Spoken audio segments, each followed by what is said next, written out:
The island was awake. It was a malevolent entity stirring from its slumber.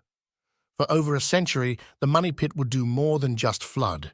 It would demand a price, a terrible toll exacted not in gold, but in blood.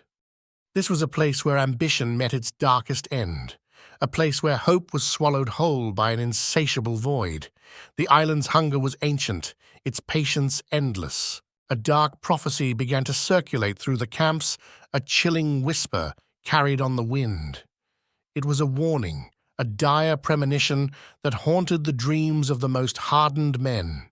7 men, it foretold, would have to die before the treasure could ever be found. It was dismissed as a ghost story, a superstitious tale spun by the fearful. A fatal mistake. The year is 1861. The countdown begins. The island had marked its first victim.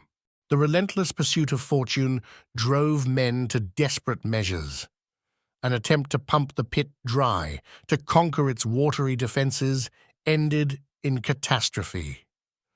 A crude, powerful steam engine, pushed beyond its limits, became an instrument of fate.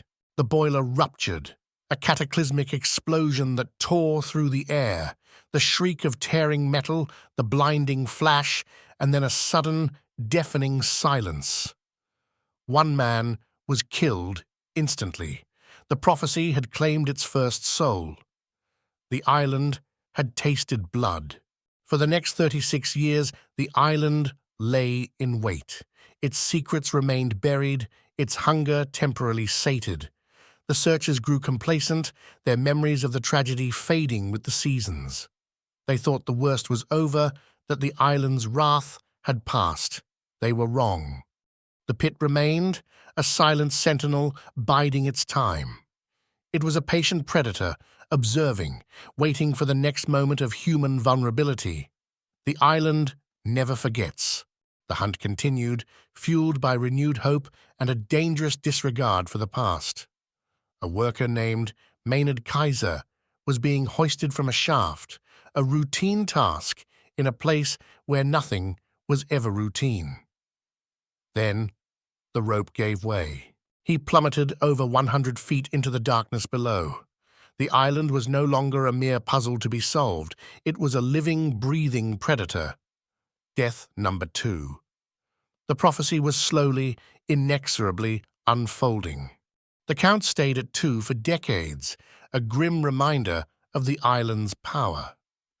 Then came the Restall family, a beacon of hope and unwavering determination. They poured their life savings, their very souls, into the pit.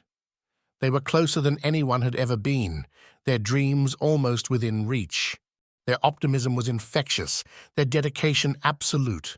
They believed they could break the curse, that their combined efforts would finally unlock the island's secrets. Then came August 17th, 1965, the deadliest day in the island's history. August 17th, 1965. Robert Restall was working near a newly dug shaft, his focus absolute. He was overcome by a pocket of poisonous gas, an unseen killer lurking in the depths. He stumbled, his face going blank, and fell silent into the pit. Without a moment's hesitation, his son, Bobby, rushed in to save his father. 2 partners, Carl Grazer and Cyril Hiltz, heroically followed, driven by loyalty and a desperate hope. It was a chain reaction of bravery, a testament to their bond, and a tragic march towards death. In less than an hour, 4 men were dead. The island had struck with brutal efficiency, claiming its victims in quick succession. The prophecy was no longer a myth, no longer a chilling tale told around a campfire. It was a terrifying reality, now just 1 death away from being fulfilled. The pit had demanded its price, and the island had collected. The grim tally now stood at 6. The hunt for treasure had transformed into a death watch. The only question left, hanging heavy in the air, was who would be the 7th.